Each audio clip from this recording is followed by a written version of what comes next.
دو کمی ہے ہمارے آج کل کے علماء کے اندر. ایک تو ان کے پاس علم کم ہے, دوسرے وہ ایک اچھے عالم کی صحبت سے ہی محروم ہیں. صحیح. جب دونوں سے کم ہے نا تو ظاہر بات ہے الجھیں گے, لڑیں گے اور چیخیں گے, چلائیں گے. اگر علم ہوگا تو تدبر آئے گا, اگر صحبت ہوگی تو آپ کے پاس خاموشی ہوگی, ادب آئے گا. تو نہ ادب رہا اور نہ تدبر رہا, اس کی یہ وجوہات ہیں.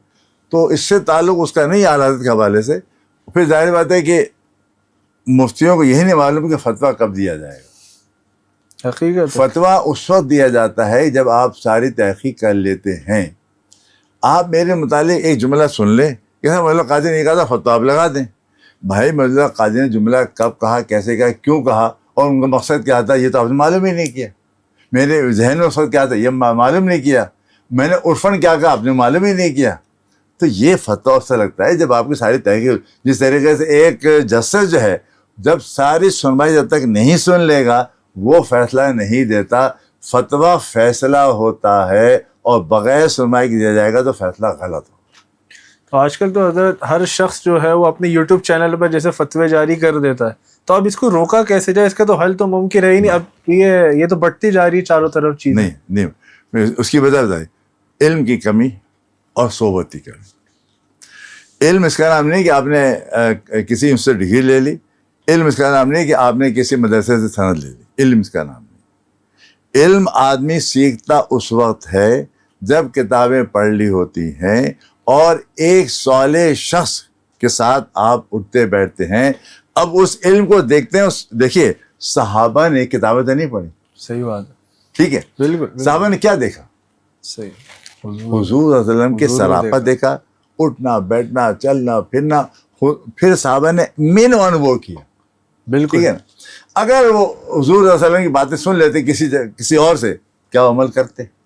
نہیں. یہ وجہ یہاں پہ بھی اس وقت صورت یہی ہے کہ اس وقت جو ہے وہ سوشل میڈیا کو انہوں نے اپنا ایک ہتھیار بنا لیا ہے. بالکل. اور اس کو سمجھ لیا کہ صاحب جو میں نے کہہ دیا اور میرا کہا آخری ہے. اب جی سب سے بڑا جو مشکل جو ہو گیا کہ میرا کہا آخری ہے. تو یہ بات غلط ہے. آپ کا کہا آخری نہیں ہے. اسی لیے ظاہر بات ہے کہ میں نے شاید اور بھی کہا تھا کہ یہ جو ہمارے پاس سوشل میڈیا اس وقت ہے یہ ہمارے دین کو تباہ کر رہا ہے, ہمارے کلچر کو تباہ کر رہا ہے, ہمارے گھروں کو تباہ کر رہا ہے اور ہمارے ملک کو تباہ کر رہا ہے. حقیقت ہے. تو اب اس کو کیسے روکا جائے گا؟ آپ اس کو جمپر لگا کر بند نہیں کر سکتے. ہزاروں طریقے آپ کے پاس ہیں موبائل استعمال کرنے کے. آپ کو پیرالل بہت بڑی تعداد جیسے چل رہا ہے, اچھی چیزیں بھی آپ کو دینا پڑیں گی کہ نظر آئے بھی کہیں تو پڑے گی نا. بچہ جب ہوتا ہے اس کو آپ ظاہر بات ہے کہ سکھانے میں کیا ہوتا ہے, بچے کا موبائل آپ لے نہیں سکتے. جب موبائل نہیں لے سکتے تو بچے کو آپ کرنا کیا ہے کہ اس کو اچھی باتیں بھی ساتھ میں سکھا دو. بالکل. وہ اچھی باتیں جب سیکھ لے گا اب موبائل اس کے لیے سیکنڈری ہوگا. لیکن جب اچھی باتیں اس کو سکھائی نہیں گئی ہیں تو سب کا سب اس ہاتھ میں جو کنٹرول موبائل کا. یہ ہمارے پورے کلچر میں آ چکا ہے. صحیح. اچھا حضرت, اگر ایک عام آدمی اگر پوچھے کہ اعلیٰ حضرت نے امت کو زیادہ جوڑا یا اختلافات کو نمایاں کیا, تو آپ اسے کیا جواب دینا چاہیں گے؟ ڈپینڈ نہیں کرتا ہے کہ اس کا اپنا علم کتنا ہے. صحیح بات ہے. سوال کرنے والے وہ کیا سمجھتا ہے کہ جوڑنا کیا ہے اور کیا نہیں ہے. ٹھیک ہے نا. تو احمد رحمۃ اللہ علیہ کا سب سے بڑا کارنامہ یہ ہے کہ انہوں نے امت کو حضور کی طرف جوڑا ہے. صحیح. اور کہا ہے کہ جو بھی حضور کی شان میں گستاخی کرتا ہے اس سے دور ہو جاؤ. اب اس کو آپ توڑنا کہیں گے نہیں, یا اس گندگی کو نکالنا کہیں گے؟ نکالنا کہیں گے. تو انہوں نے تو حضور کو اس طرح جوڑنے کے لیے تو سارا کام ہی, جتنے اگر آپ نعتیں پڑھیں, نعت کا ایک ایک شعر امت کو جوڑا ہے حضور صلی اللہ علیہ وسلم سے. بالکل حقیقت ہے. تو انہوں نے تو سارا کام جوڑنے کا کیا. اب ظاہر بات جو انہوں نے کام نکالنے کا کیا وہ کہا جائے انہوں نے تفرقہ ڈالی. کیا قرآن میں سورہ منافقون میں اللہ تعالیٰ نے نبی کریم صلی اللہ علیہ وسلم کو نہیں بتایا کہ یہ منافق ہیں آپ کے ساتھ بیٹھے ہوئے, تو حضور نے باہر نکالا نہیں نکالا؟ بالکل نکالا. دیٹس دا وے. دیکھیے جو گندگی پھیلا رہا ہے اس کو اول تنبیہ کی جاتی ہے. نبی صلی اللہ علیہ وسلم کے ساتھ منافق کافی عرصے رہے, حضور تنبیہ کرتے رہے برابر, نکالا نہیں ابھی. لیکن جب اللہ تعالیٰ کا حکم آئے کہ اب ان کو نکال دو، یہ جھوٹے ہیں، تو پھر حضور نے جوڑا یا توڑا؟ بالکل، یا کہیں نکال کے باہر کیا گندگی کو؟ جی جی، یہی احمد نے کیا کہ گندگی کو نکالنا پڑتا ہے، گندگی کو صاف نہیں رکھتے.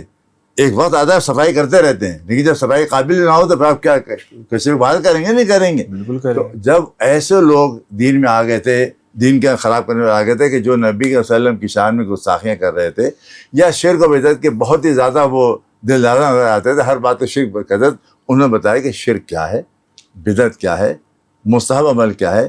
حضور کے ساتھ جوڑا انہوں نے، حضور کے ساتھ جوڑ کر امت کو انہوں نے اپنے امت کو جوڑا. اور اس کا جوڑنے کا نتیجہ ہے کہ جناب اس وقت دنیا کا کوئی کونا ایسا نہیں ہے جہاں مسجدوں سے اور جہاں اس دینی مجالس کے اندر آخر میں مصطفیٰ جان علیہ السلام کی آوازیں نہ آتی. بالکل. تو یہ آواز بتاتی ہے کہ امت کو جوڑا ہوا ہے، سڈنی سے لے کر اور آپ کے میکسیکو تک. اچھا، ماشاء اللہ. اگر آج اعلیٰ حضرت خود ہمارے درمیان موجود ہوتے تو سب سے پہلے علماء اور نوجوان کو کیا نصیحت کرتے؟ یہ تو وہی بتاتے یہ تو وہی بتاتے کہ وہ کیا ہے. دیکھیے، ان کی نصیحت ہو، ہمارے تمام اسلاف کی ایک ہی نصیحت ہے، ان کی نصیحت. تو ان کی نصیحت کا نصیحت نامہ بھی ہے، وصیت نامہ بھی ہے، آپ پڑھیے اس کو. انہوں نے 55 سال تو خدمت کی دین کی، صبح شام. شاید آپ کے علم میں ہو نہ ہو، احمد رضا صاحب کا تاریخ میں یہ باتیں لکھی، اور میں اس کو مانتا اس لیے ہوں کہ ان کی تحریر اتنی زیادہ ہے کہ میں سمجھتا ہوں کہ بس ٹائم نہیں ہوتا ہوگا. 22 گھنٹے انہوں نے دین کی خدمت. اب اس کا ثبوت 1000 کتابیں، اس کا ثبوت 1000 فتاوی، اس کا ثبوت ہے نا. کوئی کہہ کر آپ غلط کہہ رہے ہیں، بھیجا کے دیکھ لو، حساب لگا لو، ایک دن میں کتاب کی لکھے گا. صحیح بات بھائی وہ گھنٹوں میں کتاب لکھتے تھے، گھنٹوں میں کتاب لکھتے تھے. صحیح. ان کی یہ رفتار تھی. اس کے باوجود میں بس نہیں ملتا تھا ان کے بعد. تو اس پر پھر بھی ان کا یہ ہوتا تھا کہ آخر میں 55 سال کے بعد جب انتقال سے 2 گھنٹے پہلے انہوں نے وصیت نامہ لکھوایا، اور اس میں کہا، خطاب کیا. دیکھو، نبی کریم صلی اللہ علیہ وسلم اللہ کے نور تھے، وہ اللہ کے نور سے چمکے. صحابہ نے ان کو دیکھا، ان کے نور سے چمکے. تابعین ان کو دیکھ کے چمکے. اس طریقے سے ایک دوسرے سے لیتے آ رہے ہیں. آج وہ علم ہم تک آیا ہے، یہ علم ہم سے لے لو. اچھا، ماشاء اللہ. علم لوگے تو چمکو گے، علم لوگے تو بڑے بنو گے، علم لوگے تو انسان مسلمان بنو گے. تو انہوں نے کہا کہ علم ہم سے لے لو، اور ساتھ ساتھ ان سے دور رہو جو تمہیں نبی سے دور کرنے کی کوششیں کرتے. صحیح. یہ ان کی وصیت.